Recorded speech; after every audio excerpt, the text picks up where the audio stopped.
आदरणीय प्रधानमंत्री जी का सपना है कि 2047 तक हमें भारत को एक विकसित देश बनाना है।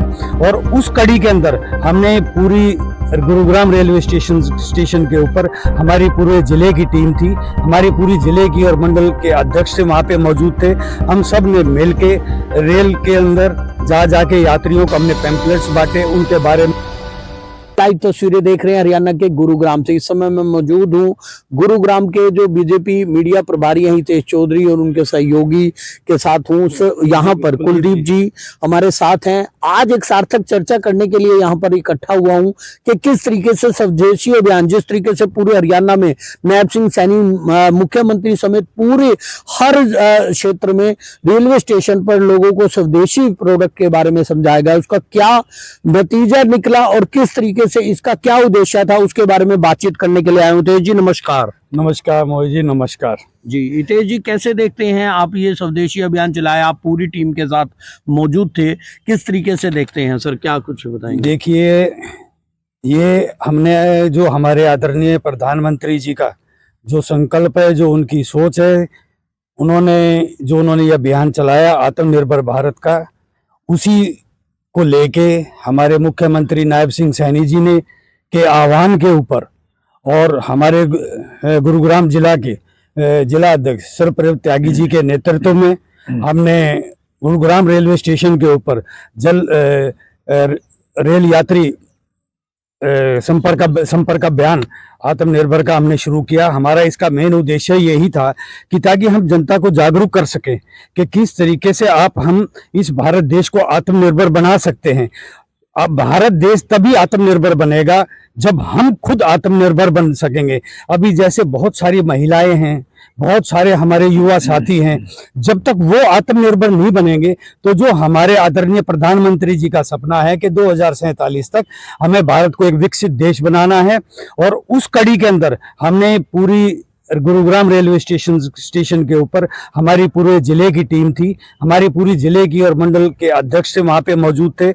हम सब ने मिल के रेल के अंदर जा जाके यात्रियों को हमने पैम्पलेट्स बांटे, उनके बारे में बताया और रेलवे स्टेशन के ऊपर जितनी भी हमारी माताएं बहनें और जो हमारे नौजवान थे उनको बताया कि हम किस तरीके से भारत को एक आत्मनिर्भर बना सकते हैं और उस दिशा के अंदर हम कैसे आगे काम कर सकते हैं। कैसे आप युवा लोगों को, जो बड़ी बड़ी यहाँ पे वेस्टर्न कल्चर के यहाँ पे धनाढ्य लोग हैं, किस तरीके से अपील करते हैं, एक मुहिम उस लेवल पे क्या अपील करेंगे लोगों से ताकि ये जो आत्मनिर्भर भारत का स्वदेशी अपना होगा, वहां पर बहुत ऐसे बड़े बड़े ब्रांड लेते हैं, बाहर के ब्रांड लेते हैं, वहां पर कुछ अपील करना चाहेंगे आप? देखिए, हमारी ये सोच है कि देखिए एकदम तो ये बदलाव नहीं आ सकता ये हमारी सोचों के अंदर, पर हम ये चाहते हैं कि जो हमारा प्रोडक्ट हमारे स्वदेश के अंदर बने, हमारे यहाँ बने। चाहे विदेशी कंपनियां क्यों ना यहाँ पर हमारे हिंदुस्तान में आ रखी हैं और वो अपना प्रोडक्ट बना रही हैं, हम कहते हैं कि वो भी हमारा मेक इन इंडिया, जो इंडिया के अंदर बन गया वो मेक इन इंडिया है, चाहे वो बाहर की कंपनी है चाहे यहाँ की कंपनी है। देखिए, अल्टीमेटली क्या है कि हमें भारत को विकसित करना है और उस विकसित के अंदर क्या है, जब हम अपने स्वदेशी प्रोडक्ट्स को हम यूज करेंगे तो वो हमारे जो यहाँ के स्टार्टअप्स हैं उनको अगर हम यहाँ पे बढ़ावा देंगे तो हमारे नेचुरली हमारी इकोनॉमी क्या ग्रोथ होगी और उससे क्या भारत एक मजबूत स्थिति में पहुंचेगा। जी, अभी आपने किया, युवाओं का बहुत अच्छा प्यार मिला, लोगों ने क्या प्रतिक्रिया इसके पे दी, जनता का किस तरीके से योगदान मिला, क्या वो सच में स्वदेशी के लिए इस जागरूक अभियान से क्या बीजेपी अपने वोट बैंक को सेव करना चाहती है या कहाँ पर उसको देख रही है, वो आप थोड़ा बताइए। क्योंकि आलोचक जो, अगर मैं विपक्षी बात को हमेशा कटाक्ष देते रहते हैं, वहां पर आप किस तरीके से बात करेंगे? देखिए मोहित जी, आपने भी ये क्वेश्चन इस तरीके से कर दिया जैसे विपक्षी लोगों का करता है। देखिए, मैंने आपको पहले भी कई बार आपको ये सब मैं मीडिया के सामने रूबरू होकर ये कह चुका हूँ, भारतीय जनता पार्टी एक जनता की पार्टी। हम वोट बैंक के लिए बिल्कुल भी काम नहीं करते, हम जो काम करते हैं जनता के लिए काम करते हैं। हमारा वोट बैंक से, देखो, हम काम अच्छा करेंगे तो वोट बैंक तो अपने आप ही बनेगा ना। मैं विपक्षी जो पार्टियां हैं, जो ये दूसरी पार्टियां हैं, ये सिर्फ और सिर्फ वोट बैंक के लिए काम करती हैं। इनका मेन एजेंडा क्या है कि हम किस तरीके से अपने वोट बैंक को सेव कर सकें। क्या आज तक कभी उन्होंने सोचा कि भारत को हम आत्मनिर्भर बना सकें? मैं तो कहता हूं कि यह धन्य है ये धरती जिसने ऐसे लाल को यहां पर जन्म दिया है। यह धन्य है ये भारत जो भारत देश के बारे में सोचता है। ऐसे हमारे आदरणीय प्रधानमंत्री नरेंद्र मोदी जी हैं, ये धन्य है विश्व जो पूरा विश्व के बारे में सोचता है। आज तक के इतिहास के अंदर इतने साल विपक्षी दलों के नेता रहे, क्या एक ने भी क्या सोचा कि भारत को इस तरीके के इस आर्थिक के ऊपर लेके जाना है कि हमारी इकोनॉमी ग्रोथ की अगर आप देखें तो पिछली तिमाही देखेंगे तो 8.7% की हमारी इकोनॉमी की ग्रोथ हुई। ये पिछले साल के भी मुकाबले में सबसे ज्यादा इकोनॉमी ग्रोथ हुई। ये देखिए, मैं आपको एक आपके माध्यम से बताना चाहता हूं कि देखिए ये विपक्षी पार्टियां लोग क्या कर रही हैं, ये क्या सिर्फ भारत को देश को तोड़ने के सिवाय और कोई काम नहीं करती। अभी मैं देख रहा था हमारे सुमित पैत्रा जी, उन्होंने तथ्य के साथ उन्होंने सबूतों के साथ उन्होंने दिखाया कि किस तरीके से ट्विटर हैंडल के ऊपर हैं और फेक आईडी बना के दूसरे देशों से ये भारत की छवि को धूमित करना चाहते हैं जी। एक नैरेटिव सेट करना चाहते हैं भारत के लिए, कि वो इस तरीके का नैरेटिव सेट करना चाहते हैं कि ताकि भारत देश की जो प्रगति है उस प्रगति के अंदर रुकावट आ जाए, ताकि भारत देश आगे ना बढ़ सके। वो किस लिए करना चाहते हैं? वो भारत देश की का अपमान करना चाहते हैं। और सरकार हमारी हमेशा सकारात्मक सोच रखती है। हमारा मेन उद्देश्य यही है, जिस तरह हमारे भारत के अंदर आदरणीय प्रधानमंत्री जी कर रहे हैं, उसी तरह हरियाणा के अंदर हमारे मुख्यमंत्री नायब सिंह सैनी जी प्रगति के ऊपर, विकास के ऊपर हमने रास्ता को चुना है, ना कि हमने कभी किसी वोट बैंक के लिए हमने वो देखा। अब बात करते हैं एसआईआर मुद्दे पे बात करेंगे। किस तरीके से देखते हैं, बार बार विपक्ष बार बार आरोप लगा रहा है, वहां पर क्या प्रतिक्रिया, किस तरीके से देखते हैं और क्या आप उन पे टिप्पणी करेंगे इस बारे में? देखिए, विपक्ष के पास एक कोई सोच नहीं है, उनको यही नहीं, एक्चुअल में तो मैं ये कहूंगा, उनको यही नहीं मालूम एसआईआर है क्या। कभी वो एसआईआर के बारे में कहते हैं होनी चाहिए, कभी कहते हैं नहीं होनी चाहिए, पार्लियामेंट में कुछ और कहते हैं, पब्लिक के सामने कुछ और कहते हैं। देखिए एसआईआर क्या है, देखिए जो वोटर लिस्ट है उसका संशोधन होना चाहिए, ये हमेशा से होता आया है, हमेशा से होता है। अब ये जो विपक्षी पार्टी जो लोग हैं, ये नहीं चाहती कि वोट बैंक इनका जो कटे। इनका वोट बैंक इन्होंने कौन बना रखा है?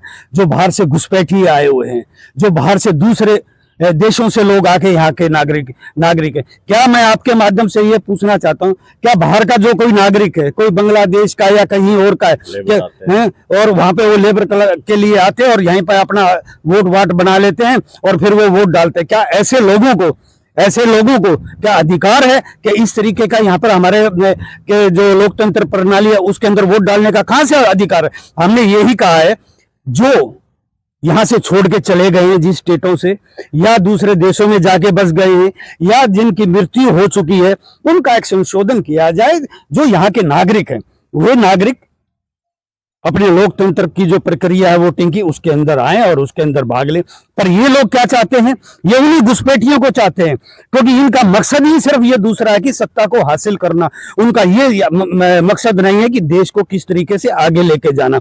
मैं आपके माध्यम से एक बात बार बार ये कहना चाहता हूं, ये कांग्रेस वालों को तो खासकर नसीहत देना चाहता हूं, ये देश को न एक रहने दो, ये देश को जातियों में मत बांटो और देश को तोड़ने की कोशिश मत करो। हमारा देश आज पूरे विश्व के अंदर ऊंचाइयों की बुलंदी के ऊपर जा रहा है। आप इस तरह के अगर आपको काम करेंगे तो ये हमारे भारत देश का अपमान होगा। और मैं आपको ये कहता हूं, जो भी सोच रखिए, अपनी सकारात्मक सोच रखिए। आपके पास कोई मुद्दे हैं, जो विपक्ष में बैठे हैं, ठीक है, सरकार का ध्यान बताइए कि अगर हो सकता हम कोई मुद्दे भूल रहे हैं तो आप वो सकारात्मक मुद्दे लेके आइए। हम उसके साथ, विपक्ष के साथ खड़े, विपक्ष का सम्मान करते हैं, पर देश की जहां पर एकता और अखंडता की बात आएगी वो बिल्कुल भी बर्दाश्त नहीं किया जाएगा। तो आपने सुना किस तरीके से हितेश चौधरी ने विपक्ष पर सीधा सीधा ये बात किया कि फालतू की बातों में ना भटकाएं, देश के विकास में योगदान दे।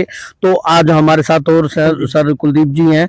कुलदीप जी, क्या देखते हैं, बार बार स्वदेशी अभियान भी चला है, बीजेपी निरंतर वो कर रही है, विपक्ष बार बार, और आपकी क्या प्रतिक्रिया है? बार बार विपक्ष की जब हम बात करेंगे तो विपक्ष की सरकार पीछे, हमारे देश आज़ाद हुए 73 साल हो गए।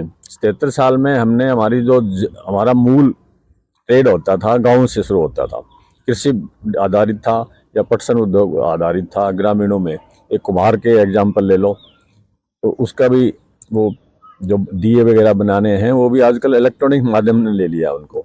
तो उन चीज़ों को हमें दोबारा लेके आना है और स्वदेशी चीज़ें अपनाएंगे तो हमारे देश में ही पैसा रहेगा, न किसी वो बाहर जाएगा। यहाँ क्या करते हैं, हमारी देवी देवताओं की मूर्तियाँ चाइना से बन करके आ रही हैं। जब भी कोई फेस्टिवल होता है वो कैप्चर कर लेते हैं हमारे ट्रेड को। और जबकि एक अभी गवर्नमेंट ने क्या है, आपका इंडस्ट्रियल, स्मॉल इंडस्ट्रियल के वो भी लिबरल कर दिया है। पहले इसका बहुत मुश्किल होता था लोगों को इंडस्ट्री लगाना, लेकिन अभी वो भी सरल कर दिया है और लोग आ भी रहे हैं। स्टार्टअप के माध्यम से बड़े बड़े इन्वेस्टमेंट हो रहे हैं। अभी देख रहे हैं कि DRDO ने कितना भी संदूर जो ऑपरेशन किया था उसके अंदर जो हमारी टेक्नोलॉजी DRDO ने कितनी स्वावलंबी विकसित की है, और जो कि हमारे विरोधी थे चाइना अमेरिका, जो नहीं चाहते हमारे देश को कि ये इनकी पने पुने, और चाहते हैं कि अस्थिर रहे, इनकी सरकार भी मेजोरिटी में ना आए, अस्थिर रहे, हमारे कठपुतली की तरह इशारों पर काम करती रहे। लेकिन अभी एक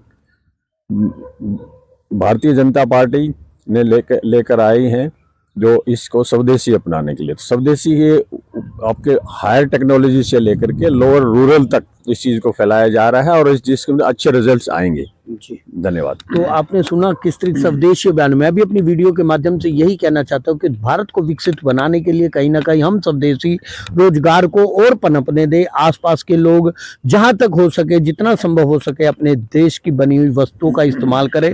और इस वीडियो को शेयर जरूर कीजिए और आपकी इस बारे में क्या राय है जरूर बताएं। हितेश जी, एक बार फिर